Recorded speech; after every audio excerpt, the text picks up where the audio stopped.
सभी को नमस्कार। पंडित नेहरू के नेशनलिज्म के आइडिया को समझने के बाद आज के इस लेक्चर में हम उनके सेकुलरिज्म के आइडिया को समझते हैं। सेकुलरिज्म धर्मनिरपेक्षता या संविधान में इसको पंथ निरपेक्षता शब्द के रूप में भी ट्रांसलेट किया गया है। धर्मनिरपेक्षता का जो कॉन्सेप्ट था वो यूरोप में शुरू हुआ था, खासकर जब राष्ट्र राज्य बनने शुरू हुए और छोटे छोटे राष्ट्रों का बड़े बड़े साम्राज्य टूटकर छोटे छोटे राष्ट्र राज्य बनने लगे, तो राजाओं ने सबसे पहली कोशिश ये की कि धर्म के प्रभाव से अपने आप को मुक्त करना, क्योंकि उस वक्त धार्मिक गुरु पोप का वर्चस्व था और धार्मिक मामलों में और राजनीतिक मामलों में उसी को सर्वोच्च अधिकार प्राप्त थे। तो नए राजा बने, उन्होंने इस बात का विरोध किया और अपने आप को अलग करने के लिए, अपने आप को मुक्त करने के लिए उन्होंने धर्मनिरपेक्षता की बात की। उस टाइम पर कुछ विचारकों ने वैचारिक स्तर पर इस बात को बढ़ाया, जिसमें मैकियावेली, होब्स जैसे विचारक हैं, जिन्होंने मैकियावेली ने मॉडर्न पॉलिटिकल थॉट की शुरुआत करते हुए कहा कि state and religion should be separate, state should not interfere in the matter of religion and religion should not interfere in the matter of politics. तो उसी तरह फिर बाद में थॉमस हॉब्स ने प्रभु सत्ता का जो कॉन्सेप्ट दिया, उसका अर्थ भी यही था कि जो है राज्य है वो संप्रभु है, वो किसी के अधीन नहीं है, इसमें वो किसी धार्मिक नेता या धार्मिक गुरु के भी अधीन नहीं है, तो राज्य अपने आप में निर्णय ले सकता है। तो ये जो कॉन्सेप्ट सेकुलरिज्म का जो शुरू हुआ, एक किस्म से राज्य और धर्म के क्षेत्र को, स्पीयर को सेपरेट किया गया, उनके क्षेत्र अलग अलग बांटे गए। पंडित नेहरू भी वेस्टर्न एजुकेशन, उन्होंने वेस्टर्न एजुकेशन से प्रभावित थे या वेस्टर्न आइडिया से प्रभावित थे। उनकी एजुकेशन भी ब्रिटेन में ही हुई थी और वो हेरल्ड लॉस्की के स्टूडेंट भी रह चुके थे, जो फेमस पॉलिटिकल फिलोसफर हुए हैं। इसके अलावा जे.एस. मिल, वोल्टेयर के विचारों से प्रभावित थे और धर्मनिरपेक्षता के आइडिया से बहुत प्रभावित थे। लेकिन नेहरू जी ने जो अपना सेकुलरिज्म का आइडिया डेवलप किया वो उससे अलग था, यानी कि उससे बिल्कुल सेम नहीं था जैसे वेस्टर्न का था, बल्कि भारत की परिस्थितियों के अनुसार उनको नेहरू जी ने ढाला और उनको एक यूनिक कॉन्सेप्ट के रूप में डेवलप किया कि सेकुलरिज्म जो इंडियन कॉन्टेक्स्ट में कैसे होना चाहिए या उसका क्या उसका विजन होना चाहिए। क्योंकि नेहरू एक स्वतंत्रता सेनानी भी थे, तो आज़ादी की लड़ाई में उन्होंने कम्युनलिज्म को देखा था, तो सांप्रदायिकता के लिए उनको कम्युनलिज्म एक बहुत बड़ी थ्रेट नज़र आई, तो उनके आइडियाज़ भी भारत की परिस्थितियों के अनुसार ऐसे ही डेवलप हुए। तो देखते हैं पंडित नेहरू ने सेकुलरिज्म के बारे में क्या विचार दिए। तो सबसे पहला तो एक बात उन्होंने जिस बात पर फोकस किया, दैट इज रिलीजियस टॉलरेंस, यानी कि we should respect other religions also, we should respect the practices and rites of other religions. We can love our own religion, we can follow the practices of our religion, but we should also respect the practices of other religions। तो ये सबसे महत्वपूर्ण concept है नेहरू जी के secularism का या Indian context में जो सेकुलरिज्म का, क्योंकि यहाँ पर वेस्टर्न कंट्रीज में ये समस्या नहीं थी ज़्यादा कि क्योंकि मोस्ट जो पार्ट था पॉपुलेशन का वो क्रिश्चियन था, तो वहाँ पर इस तरह से कोई समस्या नहीं थी कि दूसरे धर्मों के लोगों के साथ कोई विवाद झगड़ा रहता था। लेकिन इंडियन कॉन्टेक्स्ट में ये बात अलग थी, यहाँ पर अलग अलग धर्मों के लोग रहते हैं और उनमें आपस में ज़्यादा सामंजस्य भी नहीं था, खासकर हिंदू मुस्लिम को लेकर जो तनाव रहता था, खासकर जिसकी शुरुआत जो कॉलोनियल पीरियड में अंग्रेज़ों ने ही कर दी थी मांटेमिलो रिफॉर्म के तहत। तो यहाँ पर समस्या ये थी कि कुछ लोग अपने धर्म का पालन करते थे लेकिन दूसरे धर्म को रिस्पेक्ट नहीं देते थे, तो या उसका अपमान करते थे या उसका विरोध करते थे। तो सेकुलरिज्म के लिए सबसे ज़रूरी जो नेहरू जी ने फोकस किया, दैट वाज रिलीजियस टॉलरेंस और equal respect for all religion. दूसरा जो नेहरू जी ने जो वेस्टर्न आइडियाज़ था उसको भी मान्य किया, वो भी ज़रूरी था, that was neutral nature of state, state should be neutral in the religious matter. यहाँ पर न्यूट्रल रहने का मतलब तटस्थ रहना नहीं है, ये नहीं है कि आप धर्म में कुछ भी होता रहे, आपको कुछ भी नहीं करना है, बल्कि इक्वल ट्रीटमेंट कहा है, यानी कि राज्य को जो है गवर्नमेंट को सभी धर्मों को इक्वल ट्रीटमेंट देना चाहिए। तो इसी के साथ ही उन्होंने इस चीज़ को अलाउ किया कि state can intervene in religious matters, but on the but with the objective और with the aim to reform in the religious और with the aim of the welfare of the people.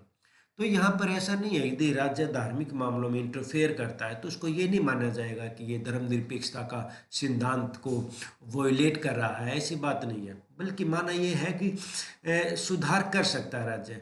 तो यहाँ पर धर्मनिरपेक्षता जो Indian context में या नेहरू के विजन में जो है वो धर्मनिरपेक्षता पर ज़्यादा फोकस इस बात पर नहीं है कि स्टेट और रिलीजन्स के स्पेयर अलग अलग होने चाहिए, बस फोकस इस बात पर है कि state should not discriminate on the basis of religion और state should treat equally all the religion. तो इस बात पर फोकस है और इक्वली ट्रीट में इंटरफेयर कर सकता है यदि किसी समाज में किसी धर्म में यदि कुछ बुराइयां आ गई हैं तो उन बुराइयों को दूर करने के लिए स्टेट इंटरफेयर कर सकता है। आज देखते कि हमारी गवर्नमेंट भी जो है रिलीजन में सुधार के लिए कानून बना रही है। पहले भी नेहरू जी ने हिंदू कोड बिल जो बनाया था वो हिंदू धर्म में कुछ सुधार करने के लिए, जैसे बाल विवाह, सती प्रथा या बहु विवाह, पॉलीगमी जैसी जो कस्टम्स डेवलप हो चुकी थी उनको रोकने के लिए, उनको बंद करने के लिए सुधार किए गए थे। आज मुस्लिम धर्म में नरेंद्र मोदी सरकार ने ट्रिपल तलाक का जो कानून पास किया है जिसमें महिलाओं को तलाक देना थोड़ा सा पहले बहुत आसान होता था, महिलाओं के साथ जो है डिस्क्रिमिनेशन होता था, तो उसको दूर करने के लिए सरकार इंटरफेयर कर सकते। तो हमारा जो या नेहरू जी का जो कॉन्सेप्ट था सेकुलरिज्म का वो अलाउ करता है कि राज्य जो है वो रिलीजियस मैटर में इंटरफेयर कर सकते हैं। अगला जो था वो कम्युनलिज्म था, क्योंकि हमारे लिए एक बहुत बड़ी थ्रेट थी और हमारा एक्सपीरियंस ये कहता कि communalism was a threat for secularism, for the national unity और फॉर द नेशनलिज्म। तो नेहरू जी ने कम्युनलिज्म को एक थ्रेट माना और इस बात पर फोकस किया। ये हमारे कंटेस्ट में, वेस्टर्न कंटेस्ट में कम्युनलिज्म की ज़्यादा समस्या नहीं रही है, हमारे कॉन्टेस्ट में ज़्यादा रही, इंडियन कॉन्टेस्ट में ज़्यादा रही। इसलिए नेहरू जी ने इस बात पर फोकस किया कि कम्युनलिज्म को रोकना, देश की एकता बनाए रखने के लिए कम्युनलिज्म को हटाना मिटाना जरूरी है।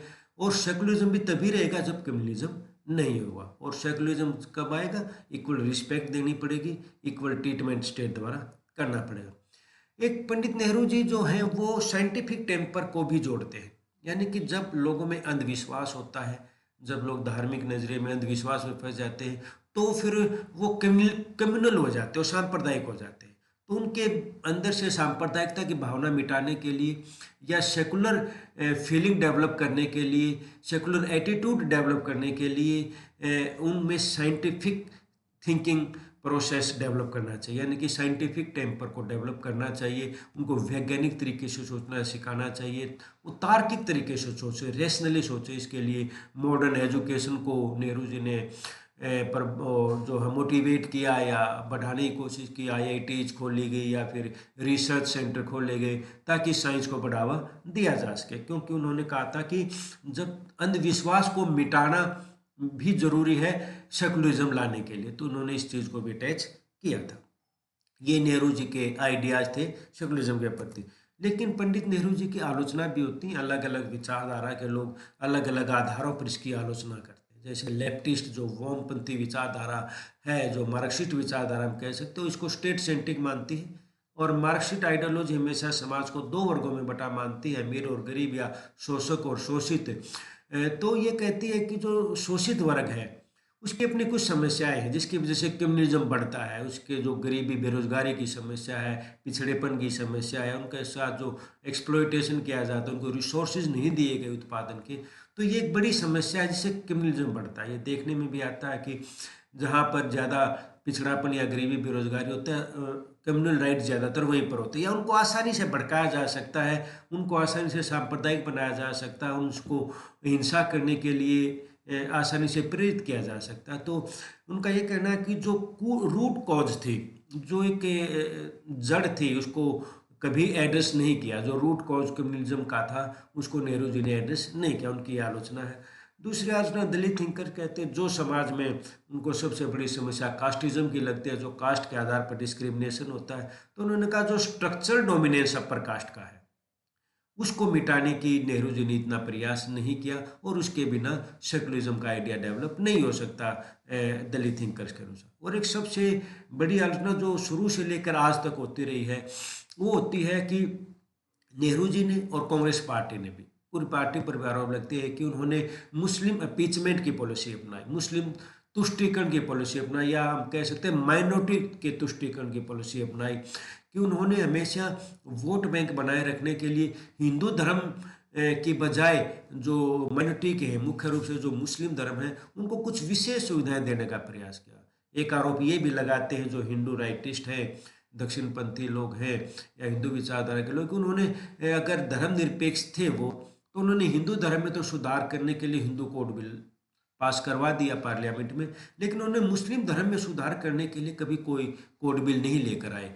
उन्होंने मुस्लिम में भी जो है ट्रिपल तलाक का जो प्रावधान था, आज भी मुस्लिम धर्म में पोलीगैमी होते, कहने का मतलब ये है कि हिंदू पर्सनल लॉ में तो बदलाव कर दिए, लेकिन इन्होंने जो है मुस्लिम पर्सनल लॉ में कोई बदलाव करने का प्रयास नहीं किया, मुस्लिम धर्म में सुधार करने का कोई प्रयास नहीं किया। तो ये किस्म जो कहते हैं कि दिखावटी धर्मनिरपेक्षतावाद है, एक माइनॉरिटी को तुष्टीकरण की नीति धर्मनिरपेक्ष की नीति नहीं हो सकती। तो कुछ आधार पर नेहरू की आलोचना भी की जाती है, लेकिन इसके बावजूद भी पंडित नेहरू का जो सेकुलरिज्म का आइडिया है वो काफ़ी प्रभावी है, और आज भी सरकारों द्वारा उसको फॉलो किया जाता है। धन्यवाद।